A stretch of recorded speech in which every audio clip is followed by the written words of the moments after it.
तो और उसके बाद कार्यक्रम की जो है शुरुआत होती है। देखिए सबसे पहली तस्वीर भी आपको दिखा रहे हैं। अब से 1 मिनट बाद ठीक 11 बजे जो है आकाशवाणी के जरिए देशवासियों को संबोधित करेंगे प्रधानमंत्री नरेंद्र मोदी।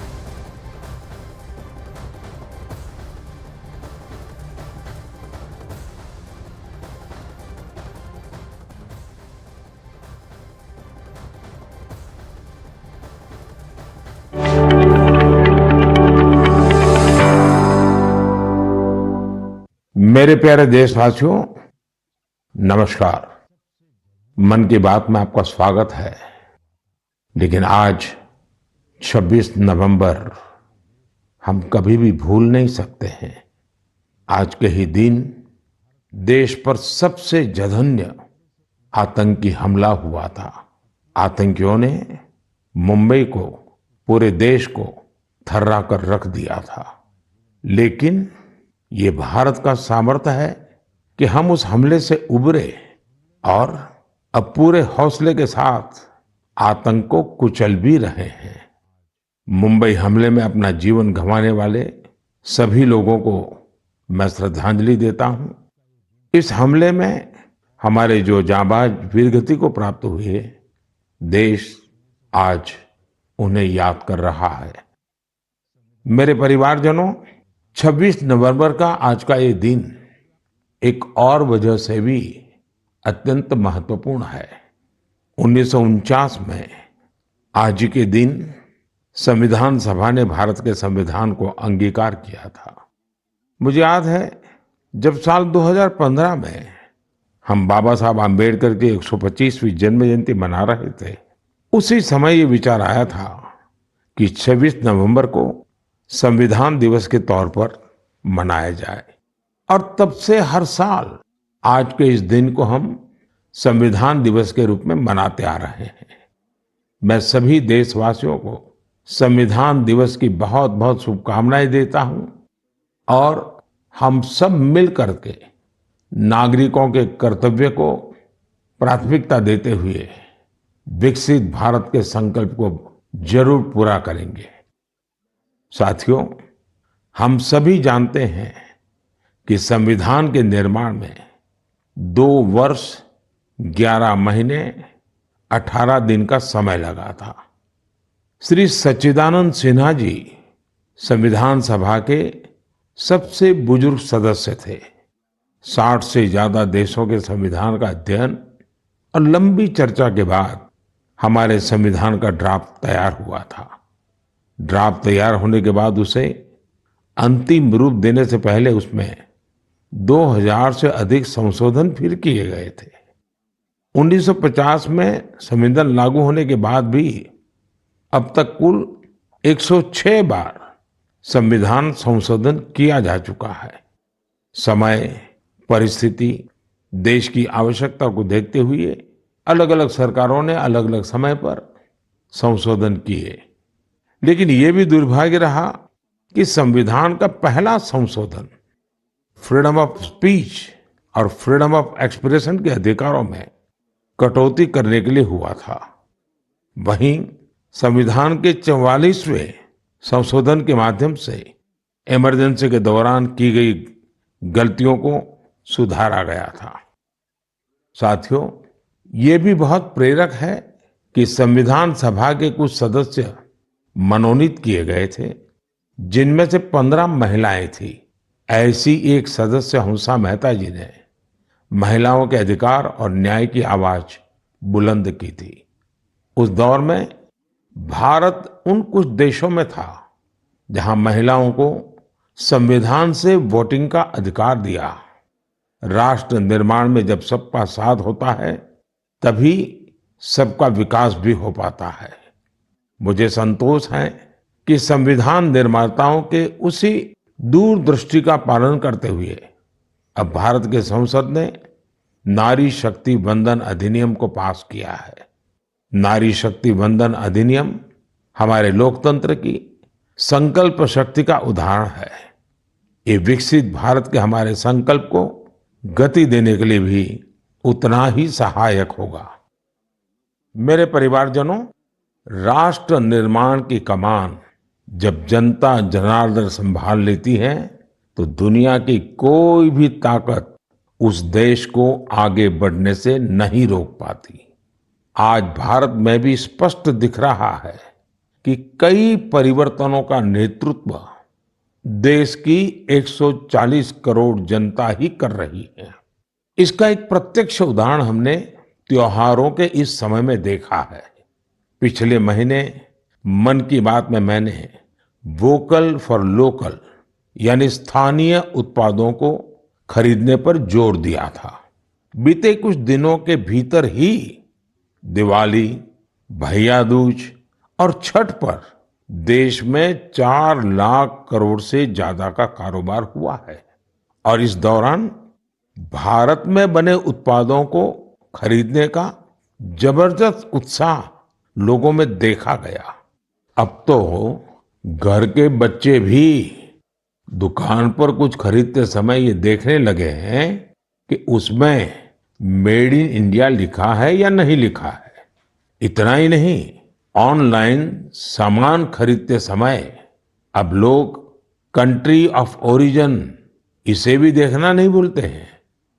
साथियों, जैसे स्वच्छ भारत अभियान की सफलता ही उसकी प्रेरणा बन रही है, वैसे ही वोकल फॉर लोकल की सफलता विकसित भारत, समृद्ध भारत के द्वार खोल रही है। वोकल फॉर लोकल का ये अभियान पूरे देश की अर्थव्यवस्था को मजबूती देता है।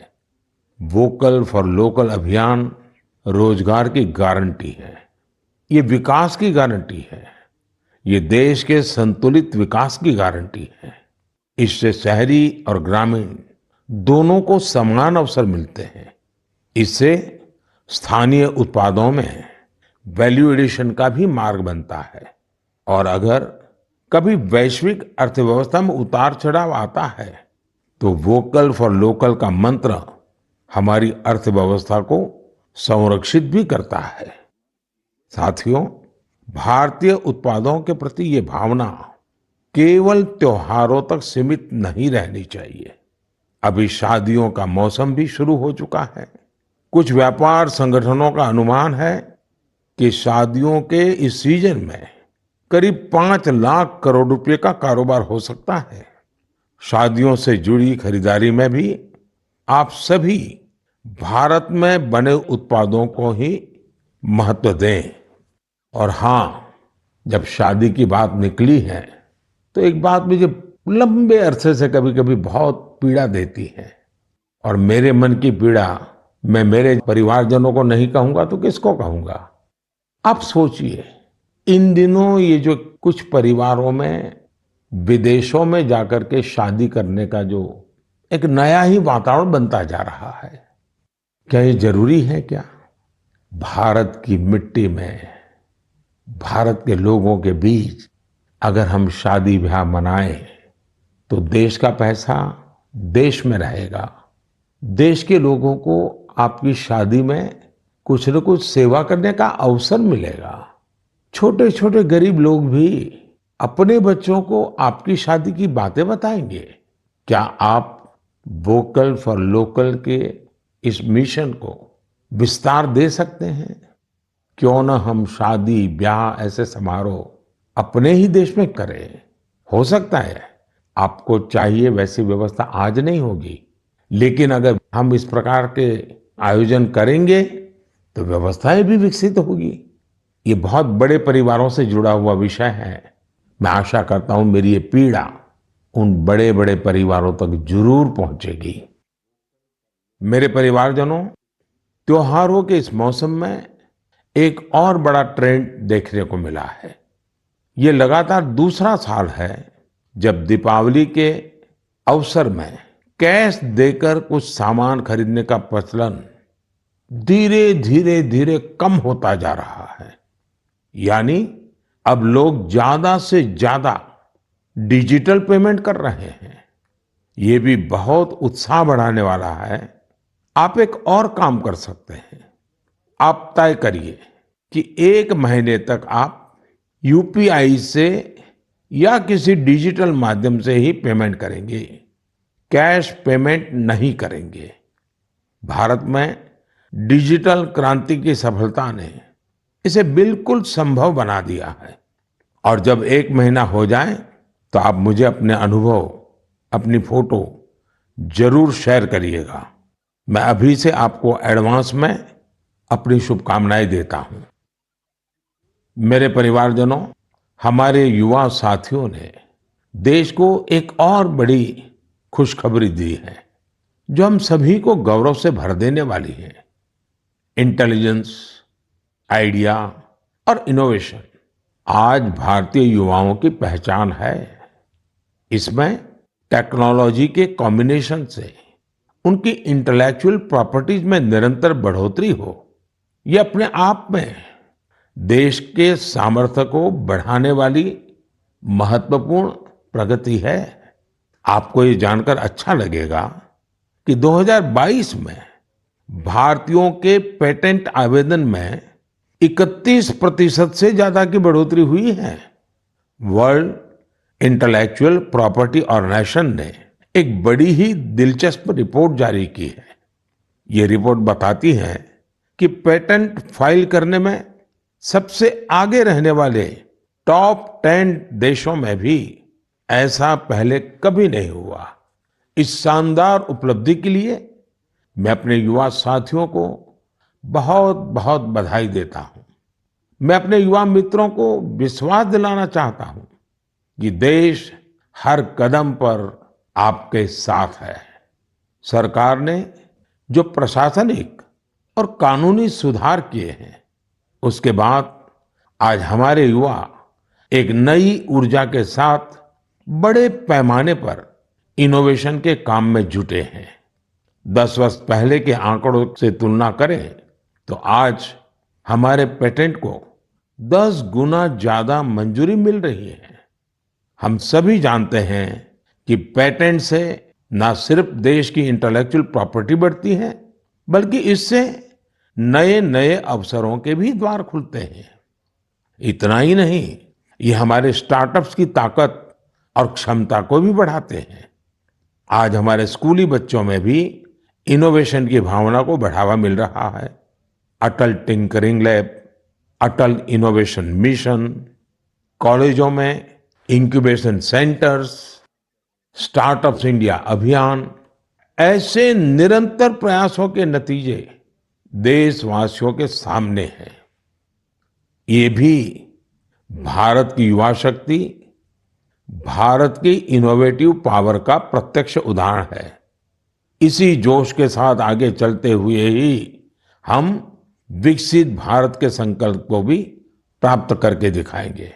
और इसीलिए मैं बार बार कहता हूं, जय जवान, जय किसान, जय विज्ञान, जय अनुसंधान। मेरे प्यारे देशवासियों, आपको याद होगा कि कुछ समय पहले मन की बात में मैंने भारत में बड़ी संख्या में लगने वाले मेलों की चर्चा की थी। तब एक ऐसी प्रतियोगिता का भी विचार आया था जिसमें लोग मेलों से जुड़ी फोटो साझा करें। संस्कृति मंत्रालय ने इसी को लेकर मेला मोमेंट्स कॉन्टेस्ट का आयोजन किया था।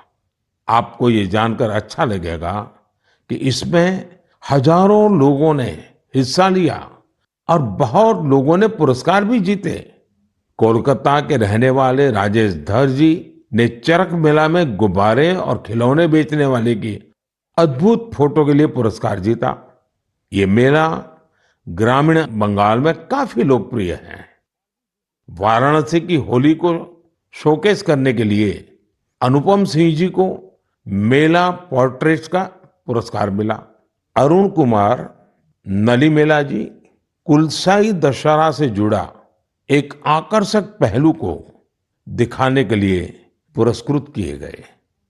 वैसे ही पंढरपुर की भक्ति को दिखाने वाली फोटो सबसे ज्यादा पसंद की गई फोटो में शामिल रही, जिसे महाराष्ट्र के ही एक सज्जन श्रीमान राहुल जी ने भेजा था।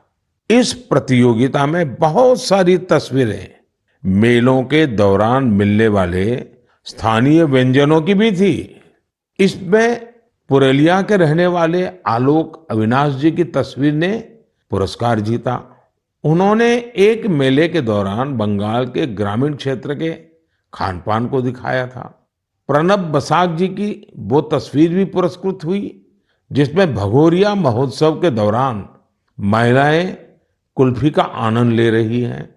रूमेला जी ने छत्तीसगढ़ के जगदलपुर में एक गांव के मेले में भजिया का स्वाद लेती महिलाओं की फोटो भेजी थी। इसे भी पुरस्कृत किया गया। साथियों, मन की बात के माध्यम से आज हर गांव, हर स्कूल, हर पंचायत को ये आग्रह है कि निरंतर इस तरह की प्रतियोगिताओं का आयोजन करें। आजकल तो सोशल मीडिया की इतनी ताकत है, टेक्नोलॉजी और मोबाइल घर घर पहुंचे हुए हैं। आपके लोकल पर्व हो या प्रोडक्ट, उन्हें आप ऐसा करके भी ग्लोबल बना सकते हैं। साथियों, गांव-गांव में लगने वाले मेलों की तरह ही हमारे यहाँ विभिन्न नृत्यों की भी अपनी ही विरासत है। झारखंड, उड़ीसा और बंगाल के जनजातीय इलाकों में एक बहुत प्रसिद्ध नृत्य है जिसे छऊ के नाम से बुलाते हैं। 15 से 17 नवंबर तक एक भारत श्रेष्ठ भारत की भावना के साथ श्रीनगर में छऊ पर्व का आयोजन किया गया। इस कार्यक्रम में सबने छऊ नृत्य का आनंद उठाया। श्रीनगर के नौजवानों को छऊ नृत्य की ट्रेनिंग देने के लिए एक वर्कशॉप का भी आयोजन हुआ। इसी प्रकार कुछ सप्ताह पहले ही कठुआ जिले में बसोहली उत्सव आयोजित किया गया। ये जगह जम्मू से 150 किलोमीटर दूर है। इस उत्सव में स्थानीय कला, लोक नृत्य और पारंपरिक रामलीला का आयोजन हुआ। साथियों, भारतीय संस्कृति की सुंदरता को सऊदी अरब में भी महसूस किया गया। इसी महीने सऊदी अरब में संस्कृत उत्सव नाम का एक आयोजन हुआ। यह अपने आप में बहुत अनूठा था क्योंकि ये पूरा कार्यक्रम ही संस्कृत में था। संवाद, संगीत, नृत्य, सब कुछ संस्कृत में। इसमें वहां के स्थानीय लोगों की भागीदारी भी देखी गई। मेरे परिवारजनों, स्वच्छ भारत अब तो पूरे देश का प्रिय विषय बन गया है।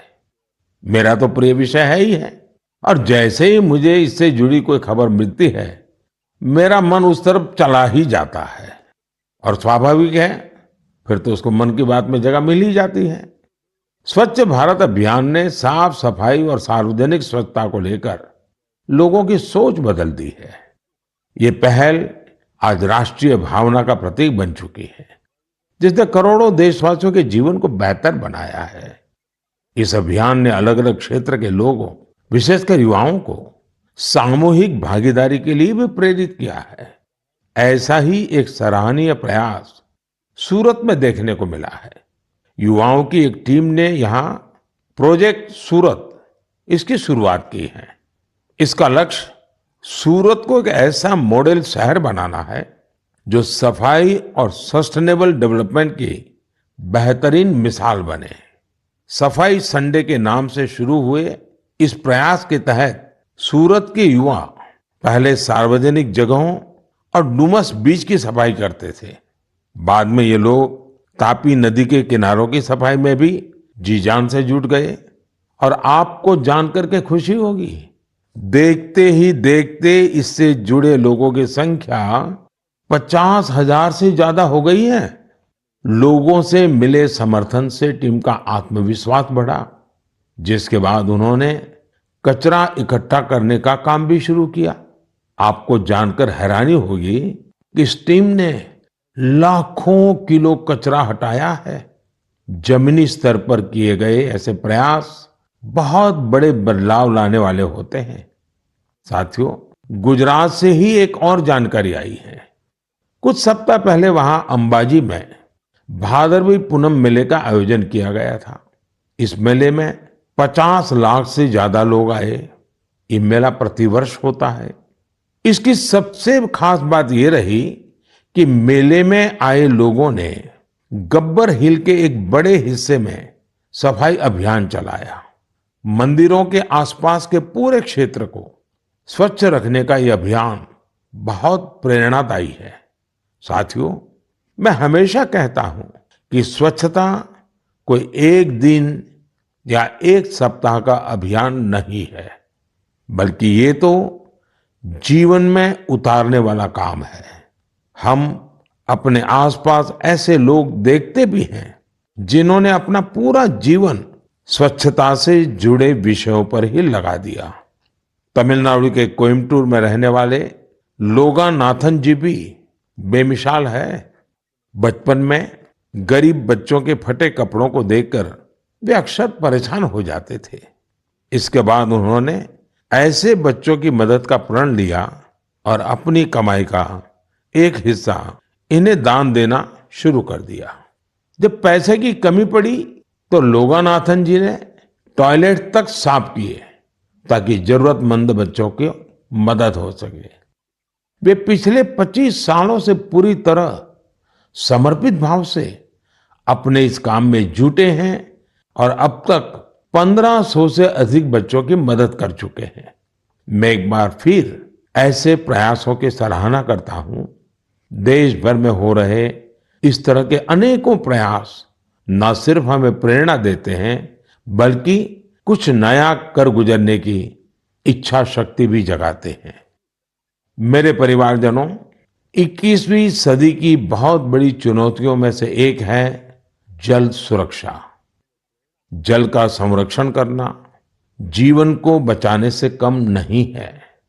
जब हम सामूहिकता की इस भावना से कोई काम करते हैं तो सफलता भी मिलती है। इसका एक उदाहरण देश के हर जिले में बन रहे अमृत सरोवर भी है। अमृत महोत्सव के दौरान भारत ने जो 65,000 से ज्यादा अमृत सरोवर बनाए हैं, वो आने वाली पीढ़ियों को लाभ देंगे। अब हमारा ये भी दायित्व है कि जहां जहां अमृत सरोवर बने हैं उनकी निरंतर देखभाल हो, वो जल संरक्षण के प्रमुख स्रोत बने रहें। साथियों, जल संरक्षण की ऐसी ही चर्चाओं के बीच मुझे गुजरात के अमरेली में हुए जल उत्सव का भी पता चला। गुजरात में 12 मास बहने वाली नदियों का भी अभाव है, इसलिए लोगों को ज्यादातर बारिश के पानी पर ही निर्भर रहना पड़ता है। पिछले 20-25 साल में सरकार और सामाजिक संगठनों के प्रयास के बाद वहां की स्थिति में बदलाव जरूर आया है और इसलिए वहां जल उत्सव की बड़ी भूमिका है। अमरेली में हुए जल उत्सव के दौरान जल संरक्षण और झीलों के संरक्षण को लेकर लोगों में जागरूकता बढ़ाई गई। इसमें वाटर स्पोर्ट्स को भी बढ़ावा दिया गया। वाटर सिक्योरिटी के जानकारों के साथ मंथन भी किया गया। कार्यक्रम में शामिल लोगों को तिरंगे वाला वाटर फाउंटेन बहुत पसंद आया। इस जल उत्सव का आयोजन सूरत के डायमंड बिजनेस में नाम कमाने वाले सब्जीभाई धोड़किया के फाउंडेशन ने किया। मैं इसमें शामिल प्रत्येक व्यक्ति को बधाई देता हूं। जल संरक्षण के लिए ऐसे ही काम करने की शुभकामनाएं देता हूं। मेरे परिवारजनों, आज दुनिया भर में स्किल डेवलपमेंट के महत्व को स्वीकार्यता मिल रही है। जब हम किसी को कोई स्किल सिखाते हैं तो उसे सिर्फ हुनर ही नहीं देते, बल्कि उसे आय का एक जरिया भी देते हैं। और जब मुझे पता चला कि एक संस्था पिछले 4 दशक से स्किल डेवलपमेंट के काम में जुटी है, तो मुझे और भी अच्छा लगा। ये संस्था आंध्र प्रदेश के श्रीकाकुलम में है और इसका नाम बेल्जीपुरम यूथ क्लब है। स्किल डेवलपमेंट पर फोकस कर बेल्जीपुरम यूथ क्लब ने करीब 7,000 महिलाओं को सशक्त बनाया है। इनमें से अधिकांश महिलाएं आज अपने दम पर अपना कुछ काम कर रही है। इस संस्था ने बाल मजदूरी करने वाले बच्चों को भी कोई ना कोई हुनर सिखाकर उन्हें उस दुष्चक्र से बाहर निकालने में मदद की है। बेल्जीपुरम यूथ क्लब की टीम ने किसान उत्पाद संघ यानी एफपीओ से जुड़े किसानों को भी नई स्किल सिखाई, जिससे बड़ी संख्या में किसान सशक्त हुए हैं। स्वच्छता को लेकर भी ये यूथ क्लब गांव-गांव में जागरूकता फैला रहा है। इसने अनेक शौचालयों का निर्माण की भी मदद की है। मैं स्किल डेवलपमेंट के लिए इस संस्था से जुड़े सभी लोगों को बहुत बहुत बधाई देता हूं, उनकी सराहना करता हूं। आज देश के गांव-गांव में स्किल डेवलपमेंट के लिए ऐसे ही सामूहिक प्रयासों की आवश्यकता है। साथियों, जब किसी एक लक्ष्य के लिए सामूहिक प्रयास होता है तो सफलता की ऊंचाई भी और ज्यादा हो जाती है। मैं आप सभी से लद्दाख का एक प्रेरक उदाहरण साझा करना चाहता हूं। आपने पश्मीना शॉल के बारे में तो जरूर सुना होगा। पिछले कुछ समय से लद्दाखी पश्मीना की भी बहुत चर्चा हो रही है। लद्दाखी पश्मीना लुम्स ऑफ लद्दाख के नाम से दुनिया भर के बाजारों में पहुंच रहा है। आप ये जानकर हैरान रह जाएंगे कि इसे तैयार करने में 15 गांवों की 450 से अधिक महिलाएं शामिल हैं। पहले वे अपने उत्पाद वहां आने वाले पर्यटकों को ही बेचती थी, लेकिन अब डिजिटल भारत के इस दौर में उनकी बनाई चीजें देश दुनिया के अलग अलग बाजारों में पहुंचने लगी हैं। यानी हमारा लोकल अब ग्लोबल हो रहा है और इससे इन महिलाओं की कमाई भी बढ़ी है। साथियों, नारी शक्ति की ऐसी सफलताएं देश के कोने कोने में मौजूद है। जरूरत ऐसी बातों को ज्यादा से ज्यादा सामने लाने की है और ये बताने के लिए मन की बात से बेहतर और क्या होगा। तो आप भी ऐसे उदाहरणों को मेरे साथ ज्यादा से ज्यादा शेयर करें। मैं भी पूरा प्रयास करूंगा कि उन्हें आपके बीच ला सकूं।